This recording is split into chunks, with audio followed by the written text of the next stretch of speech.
এরকম ছোলার ঘুগনির সঙ্গে মুড়ি, লুচি, পরোটা অথবা গরম গরম রুটি যে কোনো কিছু থাকলে সকালের ব্রেকফাস্ট অথবা সন্ধেবেলার টিফিনটা কিন্তু মন্দ হয় না।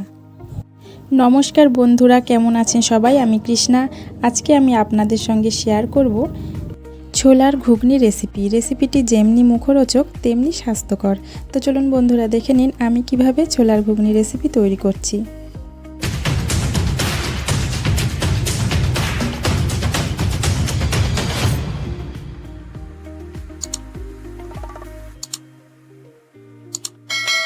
এখানে আমি 1 কাপ ছোলা সারা রাত ভিজিয়ে রেখেছিলাম।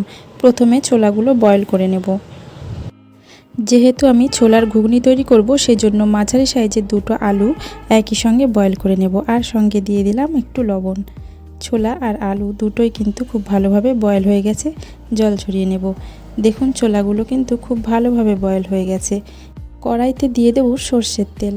খুব কম তেল আর মশলাতে আমি এই রেসিপিটি তৈরি করব। ফোড়নের জন্য দিয়ে দেব গোটা জিরে আর গোটা গরম মশলা। আমি 1 টুকরো দারচিনি, 1টা এলাচ, 1টা লবঙ্গ দিয়ে দিচ্ছি। এবার একটা মিডিয়াম সাইজের পেঁয়াজ কুচি দিয়ে দেব। পেঁয়াজ কুচি দিয়ে ব্রাউন কালার হয়ে আসা পর্যন্ত ভেজে নেব। পেঁয়াজগুলো ভেজে নেওয়া হয়ে গেছে। এবার দিয়ে দিচ্ছি 1টা টমেটো কুচি। একই সঙ্গে দিয়ে দেব স্বাদমতো লবণ আর হলুদ গুঁড়ো। প্রথমেই লবণ আর হলুদ গুঁড়ো দিয়ে দিলে টমেটোটা নরম হয়ে আসবে আর কালারটাও বেশ ভালো আসবে। টমেটোর কাঁচা গন্ধ চলে যাওয়া পর্যন্ত ভেজে নেব। এবার দিয়ে দিচ্ছি গ্রেট করে রাখা আদা আর রসুন। আপনারা এখানে আদা রসুনের পেস্টও ব্যবহার করতে পারেন। আর দিয়ে দিচ্ছি 1/2 চা চামচ ধনে গুঁড়ো, 1/2 চা চামচ লঙ্কা গুঁড়ো। এবার আবারও খুব ভালোভাবে মশলাটা কষিয়ে নেব।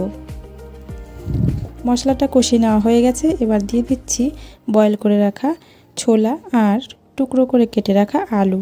আলু আর ছোলা একসঙ্গে ভালোভাবে মশলার সাথে কষিয়ে নিতে হবে। ভালোভাবে কষিয়ে নেওয়া হয়ে গেছে। এবার দিয়ে দেব জল।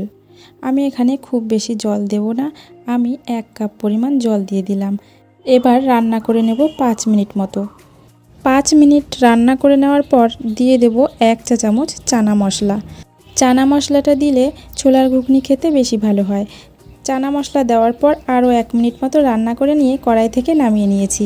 এবার দিয়ে দিচ্ছি কুচিয়ে রাখা কাঁচা লঙ্কা আর স্লাইস করে কেটে রাখা আদা।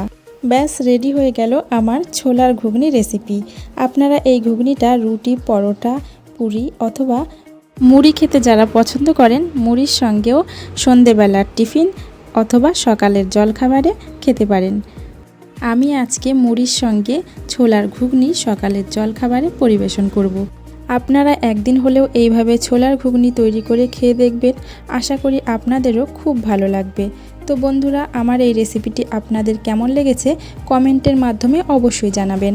আমার ভিডিওটি ভালো লাগলে অবশ্যই একটি লাইক করবেন, শেয়ার করবেন আর আমার চ্যানেলটিকে সাবস্ক্রাইব করতে ভুলবেন না কিন্তু। পাশে থাকা বেল আইকনটি অন করে রাখবেন যাতে আমার দেওয়া নতুন নতুন ভিডিও সবার আগে আপনাদের কাছে পৌঁছে যায়। সবাই ভালো থাকবেন, সুস্থ থাকবেন। ধন্যবাদ।